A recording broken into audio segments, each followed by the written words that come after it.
سلسلہ دیمیہ ایک علمی اور ایک روحانی سلسلہ ہے۔ اس سلسلے کا نصب العین اللہ تعالیٰ کی معرفت پانا، اللہ تعالیٰ کے قربت پانا ہے، رسول اللہ صلی اللہ علیہ وسلم کے قربت پانا ہے۔ اور سلسلے دیمیہ کی دعوت توحید کی دعوت ہے، اللہ کی وحدانیت پر ایمان، اور اللہ کی وحدانیت پر ایمان پختہ سے پختہ تر ہوتا ہے، بڑھتا ہے۔ اللہ کے نشانیوں میں غور، علم الاسماء کو سمجھنا بھی اس لیے کہ خالق کو سمجھا جائے، خالق کی مشیت کو سمجھا جائے، اللہ تعالیٰ کے ارادے کو سمجھا جائے، اور بندگی زیادہ اخلاص کے ساتھ ہو، ہماری بندگی میں زیادہ اخلاص ہو، ہمارا ایمان توحید خالص کی طرف جائے۔ سلسلہ دیمیہ کی تعلیمات آپ کو توحید کی طرف بلاتی ہیں، توحید پر ایمان کی طرف، اور آپ کو شرک کی ہر قسم کی آلودگی سے بچانے کی ترغیب دیتی ہے۔ شرک چھوٹا ہو یا شرک بڑا ہو، وہ آلودگی لاتا ہے ہماری فکر میں، ہمارے ذہن میں۔ تو اولیاء اللہ کی پیروی میں جو کہ انہوں نے رسول اللہ کی پیروی میں سارے کام کیے، ابا نے ہمیشہ توحید کی دعوت دی، توحید پر ایمان کی دعوت دی۔ ان کے پاس مسئلے مسائل کے لیے لوگ آئے، بیماریوں کے علاج کے لیے لوگ آئے، ان کو علاج بتایا، ان کو کوئی دعا بتائی، ساتھ کہا کہ اللہ اچھا کرے گا، بھائی اللہ ٹھیک کرے گا۔ مقصد یہ تھا کہ اس بندے کا ذہن اللہ کی طرف جائے، بیماری میں بھی اللہ کی طرف ذہن جائے، مسئلے مسائل میں کوئی بندہ پھنسا ہوا ہے اس کو بھی ذہن اللہ کی طرف جائے۔ تو ابا نے ہر موقع کو اللہ کی طرف دعوت دینے کا ذریعہ بنایا، اللہ کی توحید، اللہ کی وحدانیت کی طرف ہمیں متوجہ کیا اپنی تحریروں میں، اپنی تقریروں میں، اور رسول اللہ صلی اللہ علیہ وسلم کی طرز فکر کو سمجھنا، سنت مبارکہ کی اتباع، اس کی طرف ہمیں ابا نے یاد دہانی کروائی۔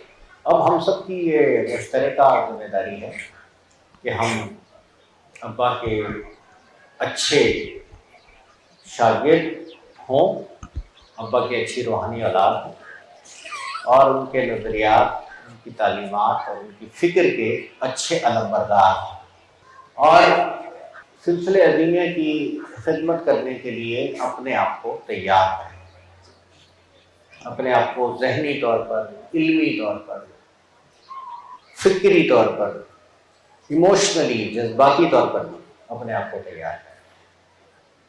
سلسلہ دیمیہ ہمارے لیے ایک قلندر بابا اولیاء نے، ابا نے ہمیں بہت بڑا پلیٹ فارم دیا ہے، ایک بہت بڑا مرکز بنا کر دیا ہے۔ اس مرکز کو مضبوط کرنا، اس مرکز کی خدمت کرنا، یہ ہم سب کی مشترکہ ذمہ داری ہے۔ اور سلسلہ دیمیہ کو پاکستان کا، اپنے ریجن کا، بلکہ گلوبلی ایک بڑا ادارہ بنانا، یہ ہم سب کی مشترکہ ذمہ داری ہے۔ انشاءاللہ کا ہوگا، انشاءاللہ کا ہوگا۔ تو اپنے آپ کو تیار کیجیے ایک بڑے ذمہ داری کو ادا کرنے کے لیے۔ اس تیاری کا آغاز اللہ کے اچھے بندے بننے کی احساس کے ساتھ ہوگا۔ اس تیاری کا آغاز قرآن پاک کے ساتھ اپنے تعلق سے ہوگا۔ ابا نے ساری عمر آپ کو قرآن میں تفکر کی دعوت دی، تحریر میں، تقریر میں پیغمبرانہ طرز فکر کی طرف آپ کی توجہ دلائی ہے، قرآن کی روشنی سے خود کو منور کرنے کی ابا نے بار بار آپ کو ترغیب دی۔ تو اب یہ کام ہم نے عملی طور پہ کرنا ہے۔ قرآن سے تعلق بنائیے، اللہ کی معرفت کے لیے، اللہ کے قربت کے لیے، رسول اللہ صلی اللہ علیہ وسلم کی محبت اور شفقت پانے کے لیے، رسول اللہ صلی اللہ علیہ وسلم کی نسبت پانے کے لیے جو نصاب ہے وہ قرآن پاک ہے۔ تو قرآن سے اپنا تعلق بنانا ہے، قرآن کو پڑھنا ہے، تلاوت کرنی ہے، اس کا ترجمہ پڑھ کے سمجھنے کی کوشش کرنا ہے، قرآن کا فہم پانے کی کوشش کرنی ہے، اور قرآن سے ہدایت لینی ہے۔ ہماری ذات، ہمارا ظاہر، ہمارا باطن، ہمارے گھر قرآن کی روشنی سے منور ہو۔ ہم نے ایسا کیا تو ہم نے اپنے مرشد کی کوششوں کا پازیٹیو جواب دیا.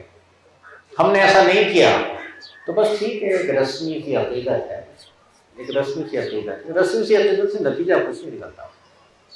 رسمی عقیدتیں ہمیشہ نمائشی باتوں میں ظاہر ہونا شروع ہو جاتی ہیں. تو اپنے بہت بڑے منصب کو پہچانیں، اپنی ذمہ داری کو پہچانیں. ہمارا جو عقیدت کا اظہار ہے وہ علم کے لیے ہماری طلب سے اور علم کے لیے ہماری تڑپ سے ظاہر ہونا چاہیے. ہماری عقیدت کا اظہار کوئی ریچول سے، رسومات سے، اس سے نہیں، بلکہ وہ ہمارے تعلیمات سے ظاہر ہو، ہمارے پختہ اعتقاد سے ظاہر ہو.